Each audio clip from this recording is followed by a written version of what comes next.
प्रेम से बोलो माँ चंद्रघंटा की जय। राधे राधे, जय श्री कृष्णा। तो नमस्कार दोस्तों, आज है माँ चंद्रघंटा का दिन। इस दिन को चैत्र नवरात्रि तृतीय 11 माना जाता है।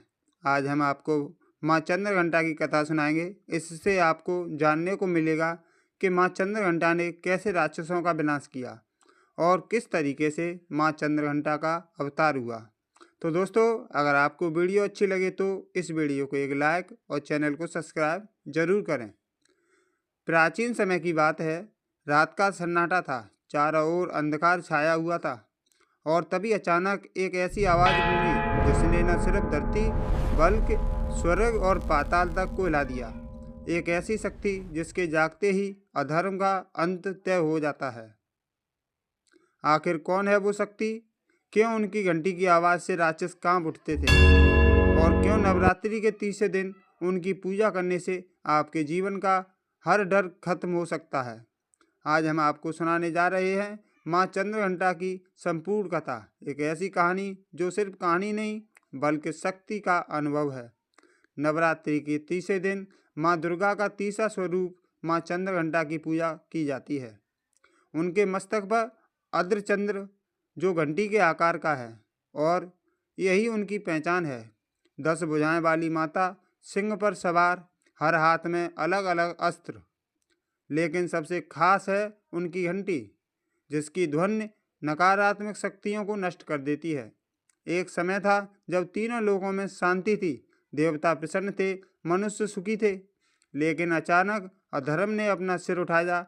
राक्षसों का एक भयानक राजा जिसकी शक्ति असीम थी, उसने पूरे ब्रह्मांड पर कब्जा करने की ठान ली। राक्षसों के आतंक से यज्ञ बंद हो गए, पूजा रुक गई और हर तरफ सिर्फ भय का साम्राज्य फैल गया। देवता डर गए, उन्होंने हर प्रयास किया लेकिन असफल रहे। अंत में वे भगवान शिव के पास पहुँचे। हे महादेव, हमारी रक्षा कीजिए, इस अत्याचार को और नहीं सह सकते हम। तब एक दिव्य निर्णय लिया गया। माँ पार्वती, जो सौम्य और कोमल थी, उन्होंने एक नया रूप धारण किया। उनकी आंखों में तेज था, चेहरे पर दिव्यता थी और शरीर से निकल रही थी शक्ति। मस्तक पर चंद्रमा जो घंटी के आकार में था और उसी क्षण माँ चंद्रघंटा का जन्म हुआ।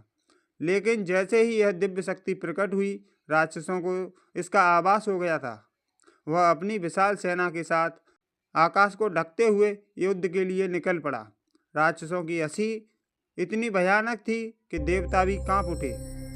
माँ चंद्रघंटा ने अपनी आंखें खोली और फिर उन्होंने अपनी घंटी बजाई। घंटी की ध्वनि से राक्षसों के कान फटने लगे, उनकी शक्ति कम होने लगी और देवताओं के अंदर एक नई शक्ति का संचार हुआ। युद्ध शुरू हो चुका था। माँ के तीर आकाश को चीरते हुए राक्षसों को समाप्त कर रहे थे। सिंह की गर्जना धरती को लहा रही थी। हर बार, हर प्रहार धर्म की जीत की ओर बढ़ रहा था और अंत में माँ ने राक्षसों का वध कर दिया। युद्ध समाप्त हुआ और तीनों लोकों में फिर से शांति लौट आई। देवताओं ने माँ की स्तुति की और उनके चरणों में सिर झुका दिया। माँ चंद्रघंटा हमें सिखाती है कि डर बाहर नहीं, हमारे अंदर होता है और जब हम अपने अंदर की शक्ति को पहचान लेते हैं तो कोई भी राक्षस हमें हरा नहीं सकता।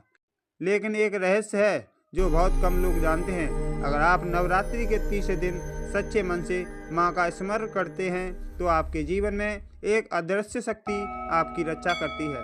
अगर आपको यह कथा पसंद आई हो तो इसे अपने परिवार और दोस्तों के पास जरूर शेयर करना, क्योंकि माँ की कृपा जितनी बांटी जाए उतनी ही बढ़ती है।